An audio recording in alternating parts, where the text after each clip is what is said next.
Thank you very much, DG, all the G20 Sherpas and SUS Sherpas from various countries,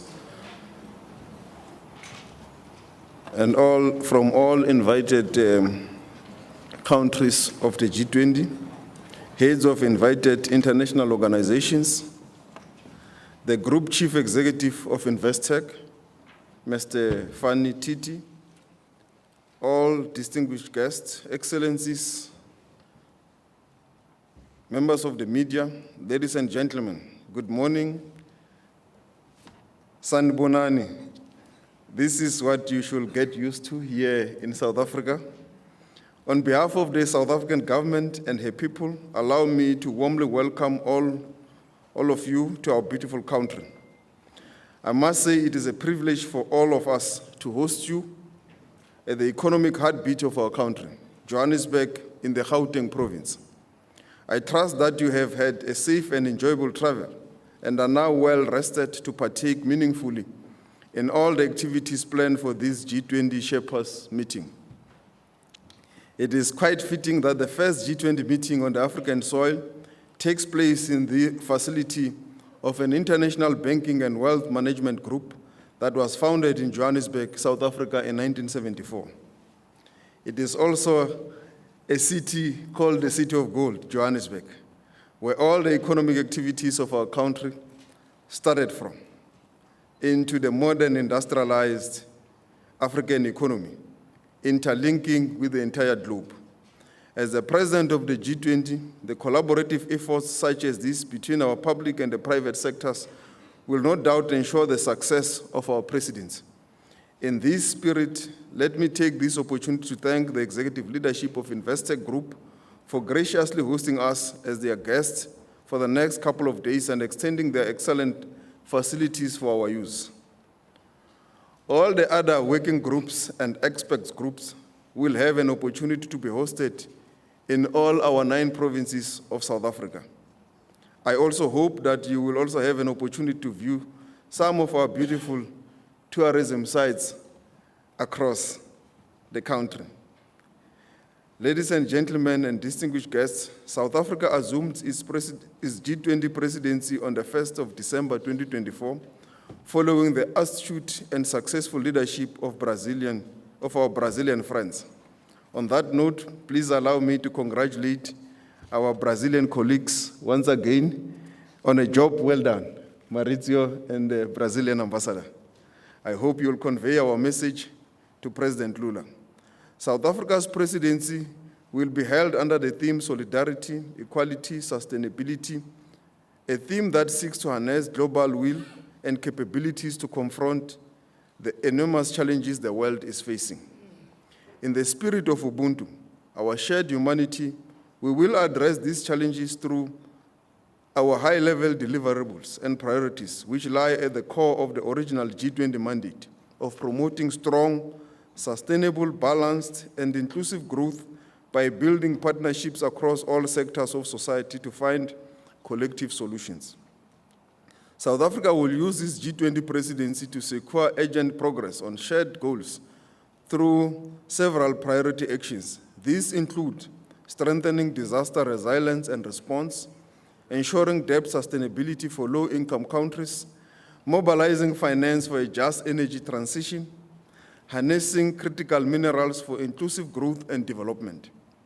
As part of its efforts to bring the Sherpa and the finance tracks closer together, 3 temporary task forces, initiatives, and a commission will be established during South Africa's G20 presidency. Priority 1, inclusive economic growth, industrialization, employment, reduced inequality. Priority 2, food security. Priority 3, artificial intelligence, data governance, innovation for sustainable development. A review of the work of the G20 at 20 years, a reflection on key achievements and the way forward, will also feature as one of South Africa's deliverables through a Sherpa track initiative. South Africa also proposes the establishment of a Coast Capital Commission during its G20 presidency.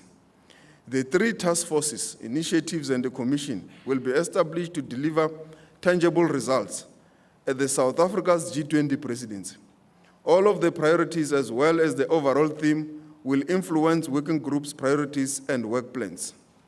The South African government also recognizes the significant strides made by the Brazilian G20 presidency in enhancing the G20 as a site of democratic global engagement. The South African presidency will continue this trajectory. A comprehensive dialogue with civil society and other state and non-state institutions will be conducted through the existing engagement groups. Following the approach of the Brazilian presidency, a G20 social forum will be convened, which will precede the Leaders' Summit in November 2025, to bring together representatives of the existing engagement groups and other segments of civil society that may offer meaningful contribution to the G20.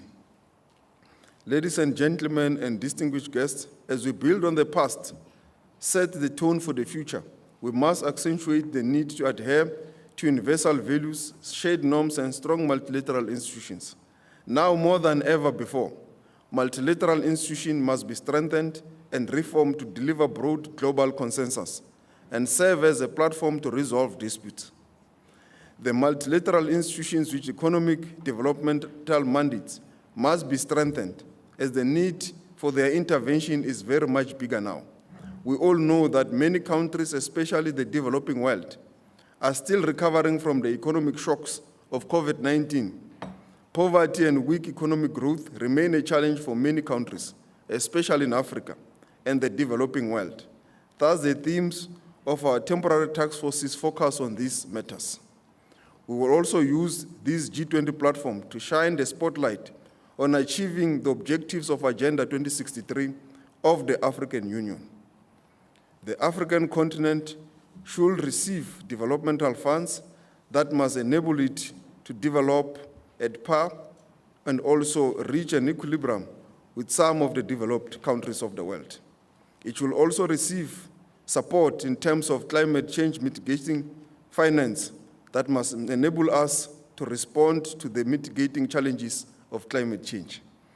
As you are here in Johannesburg, you are coinciding with one of the hottest weeks in our country, which has also been as a result of global warming and climate change. While international cooperation and multilateralism are currently confronted with divisive geopolitical, unprecedented challenges such as climate change, slow economic growth, and deepening poverty, the G20 must make strides in forging a practical, mutual beneficial cooperation that champions an international order that is fairer, just, inclusive, and representative. We all know that trade played a significant role in improving living standards in the recent past. Studies from the International Monetary Fund show that trade has been a major contributor to global growth over the past decades, and this has helped promote economic development, increase economic opportunities, and lift millions out of poverty. It is for these reasons that South Africa supports the international cooperation and multilateralism. We also know of the benefits this will bring us as we seek to grow our economy and support the development of the African continent. As the premier forum for international economic cooperation, South Africa seeks to amplify the continued value of the G20 as a forum of the world's largest developing and developed economies, a forum that provides leadership and momentum towards the greater global economic growth and sustainable development. A forum whose work serves to complement and foster the broader processes of the various multilateral spheres. We must remain committed to multilateralism and upholding international law and ensure that UN remains the centerpiece of this multilateralism. Its central role in the international system ensures that sovereign states cooperate to maintain international peace and security, advance sustainable development, and ensure the promotion and protection of democracy, human rights, and fundamental freedoms for all. Whereas the G20 leaders set the agenda for our partnerships, we rely on the immense efforts of our Sherpas to translate these commitments into practical cooperation. I'm confident that the next coming days will do just that. The first Sherpa meeting of the G20 is important traditionally, as it sets the stage for the upcoming presidency and the critical conversation on some of the most vital issues of our time. Ladies and gentlemen, distinguished guests, thank you all for your determination and continued efforts as the engine force of this forum. I would also like to thank the G20 Secretariat for their tireless efforts in organizing this meeting.